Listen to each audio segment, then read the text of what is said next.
Assalamualaikum warahmatullahi wabarakatuh. Remaja soleh dan solehah, bagaimana kabar kalian pada siang hari ini? Semoga jawaban kalian semua alhamdulillah baik-baik saja. Oke, sebelum kita memulai pembelajaran seni budaya pada siang hari ini, mari kita bersama-sama membacakan basmalah. Bismillahirrahmanirrahim.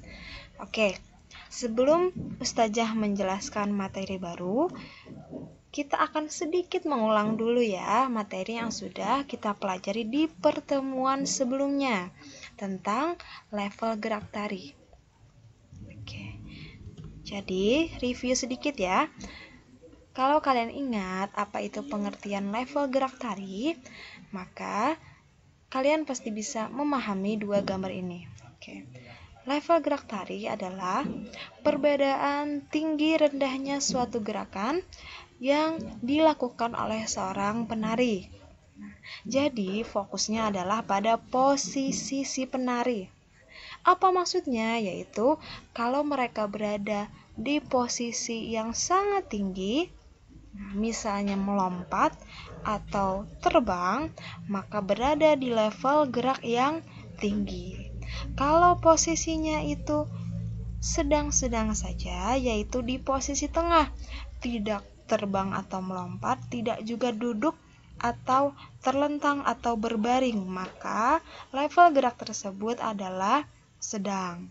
Jadi yang terakhir, kalaunya tidak melompat, tidak juga berdiri, tapi malah duduk atau malah berbaring, maka level gerakan tersebut rendah. Betul. Jangan sampai terkecoh ya. Level gerakan itu bukan berarti semacam maaf ada gangguan. Oke, jadi saja jelaskan kembali ya. Tinggi rendahnya suatu level gerak tari bukan berarti menentukan kuat lemahnya suatu gerakan ya, atau misalnya menentukan sulit tidaknya suatu gerakan dalam tarian. Bukan, bentarlah.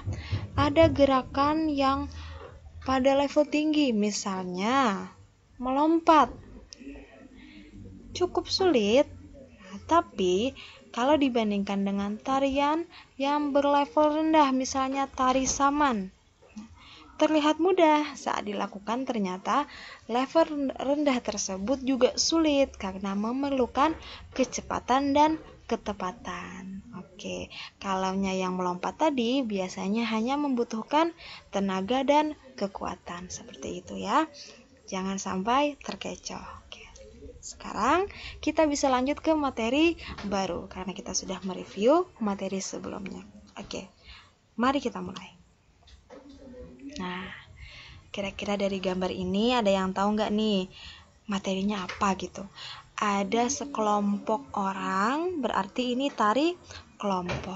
Mereka seperti membentuk susunan. Nah, kira-kira apa itu, pintar? Ya, kalau ada yang menjawab pola, maka benar. Jadi hari ini yang akan kita pelajari adalah jenis pola lantai. Apa itu pola lantai? Nah, maka kita harus tahu dulu kan pengertian pola garis lantai. Pola garis lantai adalah jalur garis lantai yang dilewati penari, baik itu penari tunggal, pasangan, maupun kelompok. Ada dua polanya, yang pertama pola garis dasar, dan yang kedua adalah pola garis lengkung. Jadi yang akan kita pelajari pada hari ini cukup dua saja. Nah, untuk pola garis dasar, kalaunya melihat dari gambar ini mungkin kayak kok banyak banget aja gitu sampai 7 pola. Nah, sebenarnya ini adalah variasi atau modifikasi dari ini, garis lurus.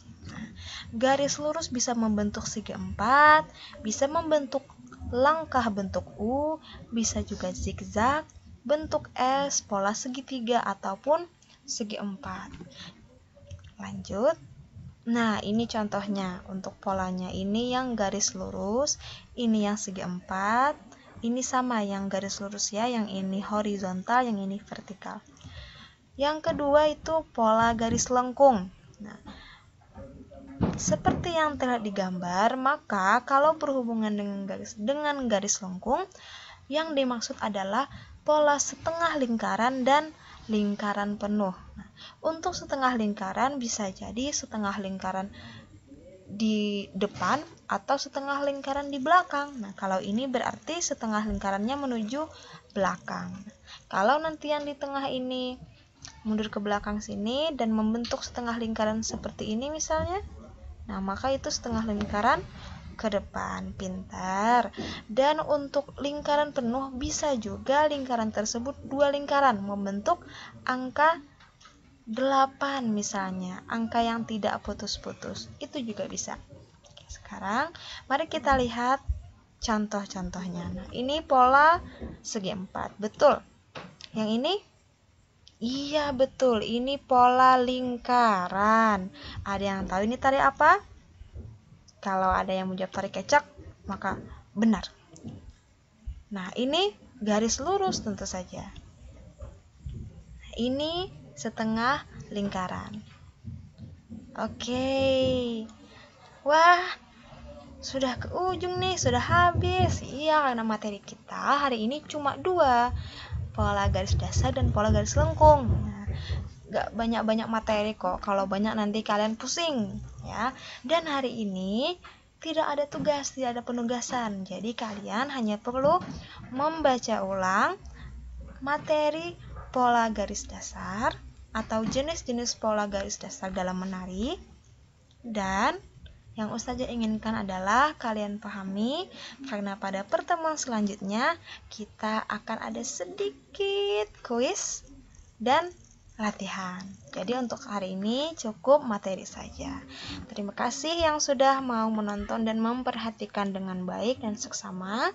Marilah kita tutup pembelajaran kita pada siang hari ini dengan bersama-sama mengucapkan hamdalah dan doa kafaratul majelis. Alhamdulillahirrabbilalamin. Subhanakallahumma bihamdika asyhadu an la ilaha illa anta astaghfiruka wa atubu ilaik. Assalamualaikum warahmatullahi wabarakatuh.